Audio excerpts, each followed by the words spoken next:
नमस्कार, लाइव लगातार में आपका स्वागत है। स्वास्थ्य विभाग ने विधायक सरयू राय के अल्पसूचित सवाल के जवाब में अधूरी जानकारी देकर फार्मेसी काउंसिल की गड़बड़ी पर पर्दा डाला है। विधायक ने फार्मेसी काउंसिल के सिलसिले में 3 सवाल उठाए थे।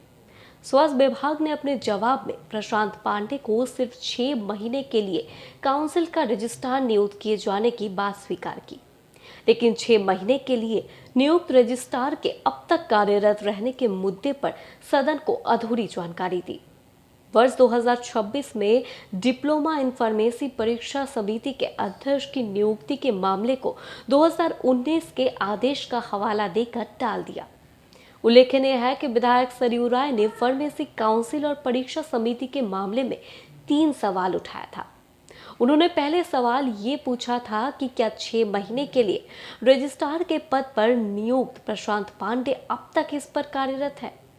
उन्होंने दूसरे सवाल के सहारे ये जानना चाहा था कि क्या 19 फरवरी 2026 को कार्यकाल आदेश जारी कर किसी अयोग्य व्यक्ति को परीक्षा समिति का अध्यक्ष बना दिया गया है।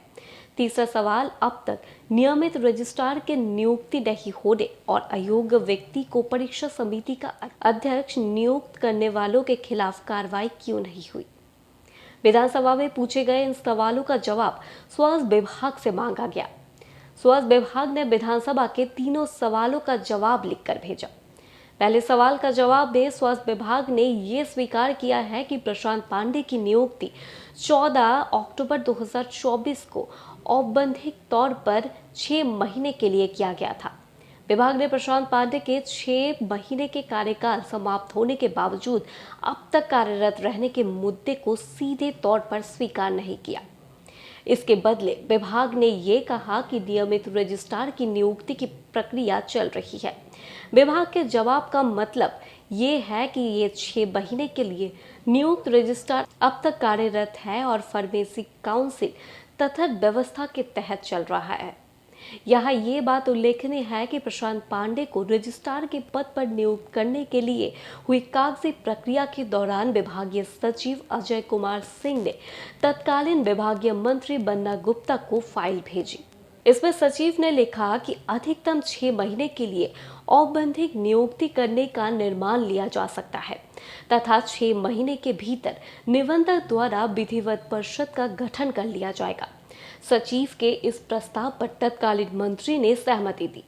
इसके बाद प्रशांत पांडे को औपबंधिक रूप से 6 महीने के लिए रजिस्ट्रार के पद पर नियुक्त किया गया।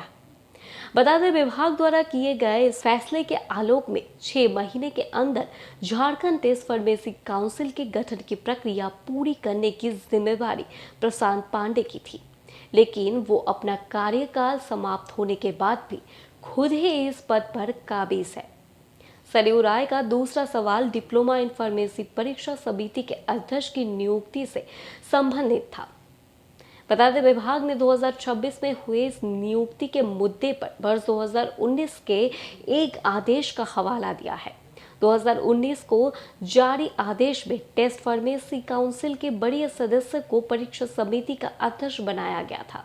जवाब में ये भी कहा गया है कि फार्मेसी काउंसिल द्वारा वरीयतम सदस्यों का चुनाव कर विभागीय अनुमोदन के लिए प्रस्ताव मिला था। इस पर विभागीय सहमति दी गई है, लेकिन जवाब में वरीयता सदस्य के नाम की जानकारी नहीं दी गई है। सिर्फ इतना ही नहीं, परीक्षा परिषद के अध्यक्ष के योगदान से संबंधित कार्यालय आदेश में भी परीक्षा समिति के अध्यक्ष के नाम का उल्लेख नहीं किया गया है। इस तरह विभाग ने उस वरीय सदस्य का नाम नहीं बताया जिसे परीक्षा समिति का अध्यक्ष बनाया गया है। सरकार ने अपने जवाब में अध्यक्ष की नियुक्ति से संबंधित अधिसूचना की जानकारी भी नहीं दी है। हमेशा परीक्षा समिति के अध्यक्ष की नियुक्ति के मामले में विभाग द्वारा अधिसूचना जारी की जाती है। विधायक ने तीसरे सवाल के सहारे ये जानना चाहा था कि 17 महीने के बाद भी फार्मेसी काउंसिल के रजिस्ट्रार के पद पर नियमित नियुक्ति नहीं करने और परीक्षा परिषद में अध्यक्ष के पद पर नियुक्ति में इस गड़बड़ी के मामले में दोषी लोगों पर सरकार कार्रवाई करेगी या नहीं। विभाग द्वारा विधानसभा को भेजे गए जवाब में कहा गया है, उपरोक्त खंडों में स्थिति स्पष्ट कर दी गई है, यानी सरकार ने पूरे प्रकरण में किसी को दोषी नहीं माना है और किसी पर कार्रवाई नहीं होगी। बताते झारखंड टेस्ट फार्मेसी काउंसिल के सदस्यों में से ही किसी को परीक्षा समिति का अध्यक्ष बनाने का नियम है। सरकार ने 2019 में वरीयता सदस्यों को परीक्षा समिति का अध्यक्ष बनाने का फैसला किया, लेकिन वरीयता निर्धारित करने का कोई मापदंड निर्धारित नहीं किया।